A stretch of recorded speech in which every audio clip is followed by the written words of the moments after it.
We're going to talk about the different modes of 802.11. Over time, there have been several different versions of 802.11. We call those modes. You'll see over here in this column the different modes that are available for the various wireless networks that are within range of me. So you'll see we've got A and B, G, N. There's also AC that I'm not seeing here in this particular list. Now, those different versions or modes of 802.11 specify some different ways that the protocol is handled at the really low layers.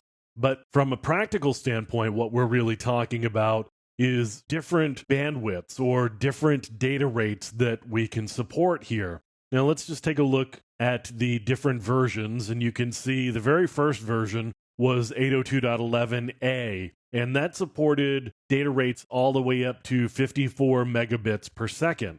At the time, we weren't supporting multiple input, multiple output streams. So you could do 54 megabits per second, so there wasn't multiple streams or what's sometimes called channel bonding.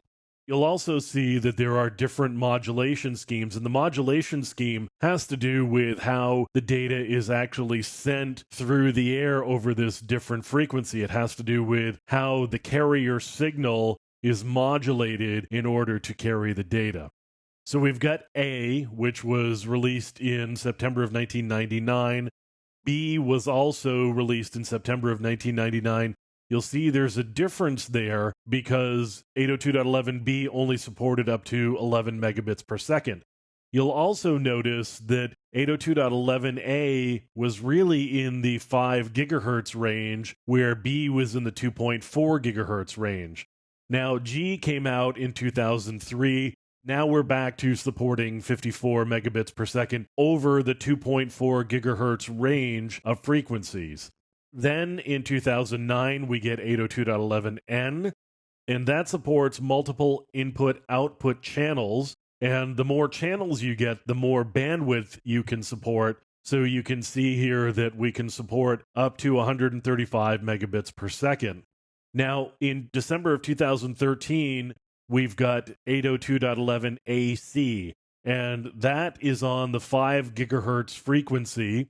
And you can see that we've got much higher bandwidth and much higher data rate capabilities. With 802.11ac, we can support 780 megabits per second.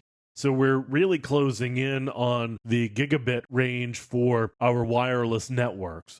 So with the different versions of the 802.11 protocol, you can see we've got some different capabilities. So some of them are on the 2.4 gigahertz, some of them are on the 5 gigahertz.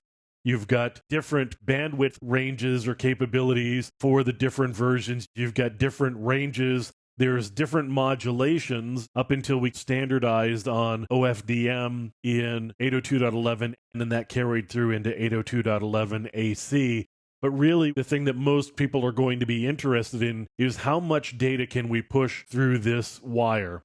Now, there are a lot of different factors that go into determining how much data you can push through, including how many collisions you're going to have and how much overlap there is with signals for nearby wireless networks. But when it comes right down to it, the more recent version of 802.11 that you've got and are using, the more bandwidth you're probably going to be able to push, in part because they start supporting multiple channels simultaneously for each individual station or client, so that you can do what we've called channel bonding in other scenarios. You can really support much, much higher bandwidth capabilities.